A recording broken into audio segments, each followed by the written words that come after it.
Hola, hola, hola. Este vídeo lo grabo en castellano porque quiero que lo entienda todo el mundo correctamente, ¿sí? ¿Veis estas dos señales? Estas dos señales regulan un estrechamiento, una zona que se hace estrecha, indica cuál de los dos pasaría primero. Y vamos a dejar esto claro porque esto tiene que quedar meridianamente claro.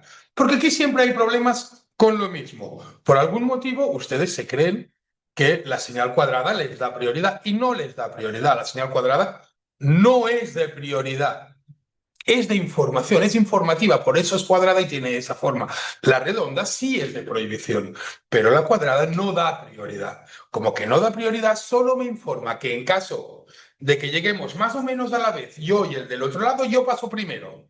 Pero eso no significa que si yo he entrado primero, por más que venga por la señal de prohibición, yo iré primero, porque he entrado primero, porque en un estrechamiento pasa primero el que entra primero, siempre. ¿Sí? Luego, si nos encontramos en medio, el que tenga menor distancia para tirar para atrás, tirará para atrás. ¿Sí? Si nos encontramos en medio y no sabemos quién ha entrado primero, utilizaremos la lista de los 10 grupos de vehículos ordenaditos que dice quién va primero, segundo, tercero, cuarto, quinto, lo que toque. ¿Sí? Y usaremos ese orden, independientemente si nos encontramos en medio.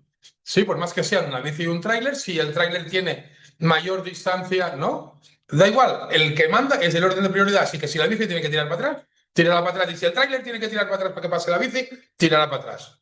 Lo que toque. ¿Sí? Solo quería aclarar que estas señales funcionan tal como acabamos de contar. Seguimos.